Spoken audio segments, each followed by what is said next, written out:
Good evening, ladies and gentlemen. My name is Caroline Kende-Robb. I'm the Executive Director of the Africa Progress Panel, a foundation chaired by Kofi Annan. It is my pleasure to welcome you all here this evening to the Zamyn Cultural Forum at the Tate Modern here in London. This evening's event is one of a series of debates focusing on political, social, economic, and cultural issues related to globalization, citizenship, and identity. I would like to give a very special and warm thanks to Michael Arminian and his team at Zamyn. Thank you, Michael. Thank you so much. You have put together a very interesting series of events, and your incredible dedication and commitment are truly commendable. And yes, please, thank you.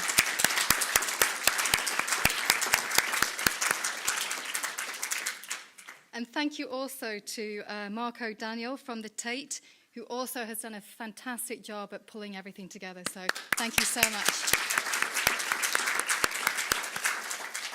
And of course, I must also thank the sponsors, Accenture, Barclays, Penguin Books, SOAS, and the Tate, as well as the Africa Progress Panel. I think we can all be very proud to be associated with this event, and I'm delighted to be introducing this evening's theme on natural resources. And I'm sure everybody in this room is very aware that this is a very complex subject and can be extremely contested at the same time. But I'm delighted to see we have an incredibly high-level panel here this evening. So let me just say a few words to frame the issue. I just have a few issues to raise to basically introduce the topic itself. And I think we all know the story of the butterfly that beats its wings and somehow through a chain of events unleashes a typhoon on the other side of the world. And I think something similar is happening when we use natural resources. And most of us here in this room use these resources pretty much every single day of our lives, whether it's fuel or even the whitener in our toothpaste. And our actions and our decisions, some of them that we don't even know about or we don't even notice, have an impact all around the world. So I think this whole concept of globalization and citizenship is very much embedded in this theme of natural resources. I think some of you may be aware that we wrote this report last year. In fact, it came out in May, but we started writing this report last year, Equity in Extractives. What a challenge is that? And when we started writing this report, on oil, gas, and mining in Africa, we recognized that although Africa was riding the crest of a global commodities wave, resource-led growth had yet to transform the lives of many people in Africa. I think it's a familiar story. And in many countries, natural resources were in fact widening the gap between rich and poor. Billions of dollars were being squandered on building personal fortunes, often supporting corrupt and unaccountable political elites. But what we did not anticipate was that over the year, a momentum for change would accelerate. Quite surprising if we look back. And indeed, I think it's a really rare opportunity in global policymaking that all these interests of different parties are beginning to align. Let me just briefly outline some of the significant changes that have emerged over this last year. So 12 months ago, who would have anticipated that the US mortgage crisis and the Eurozone's predicament might improve global transparency and accountability? And as austerity bites across many of the G8 countries, citizens are demanding fairness and action. And this has really changed within the last year. I'm sure you're all very aware of that. And many citizens, they feel cheated, and they will no longer tolerate secret deals, illicit financial flows, and tax havens. For citizens everywhere in Africa, in G8 countries, and other countries across the globe, current tax practices raise questions about fairness, social justice, and citizenship. Such practices affect the grandma in Manchester up north, as well as a mother in Mali, but they affect Africa more.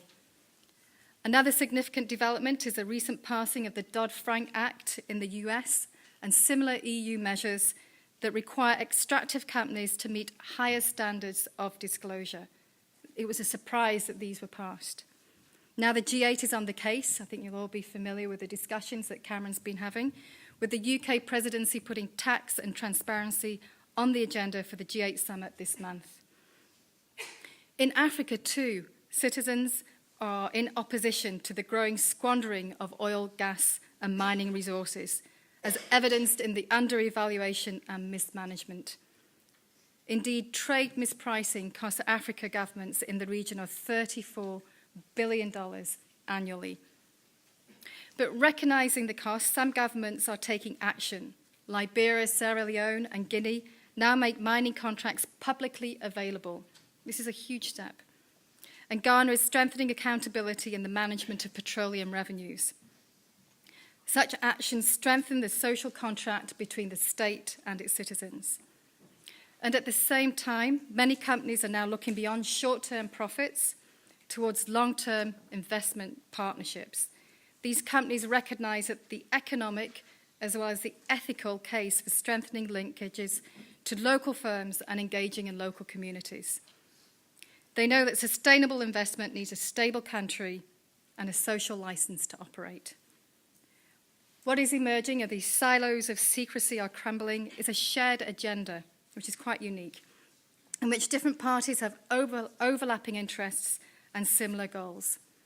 And as Mr. Anand states in the report, building trust is harder than changing policies, yet it is the ultimate condition for successful policy reform.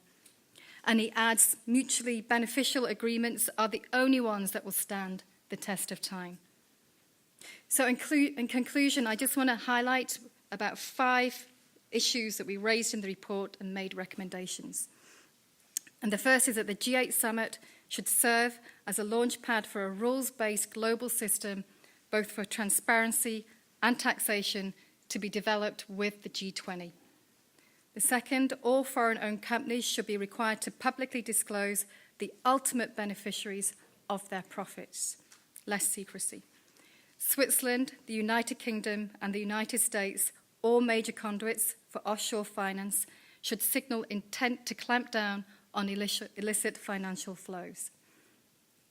African governments can work towards adding value to natural resources before export, securing adequate tax revenues, and spending these revenues more equitably and transparency. And finally, major investors in Africa's extractive sector like China and emerging investors such as Brazil must also engage. So in conclusion, public scrutiny by citizens across the globe will continue to be a crucial force for change. As interests align and the context shifts, everyone has a role to play, the report says, in stewarding Africans' natural resource wealth to transform the lives of many in Africa and across the globe. The report concludes that a huge opportunity exists in Africa, and leaders across the globe in government, in industry and civil society must take action now.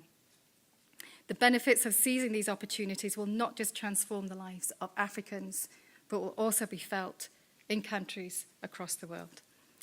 So just before I hand over, I have a quick thank you to say to a lot of the panel members you see here this evening who all helped us put this report together. So it was based on a lot of consultation with different parties and different stakeholders. So I have to thank ExxonMobil, AngloGold Ashanti, as well as Global Witness. You will see all their really interesting thoughts and ideas about what we do with the extractive sector reflected in this report.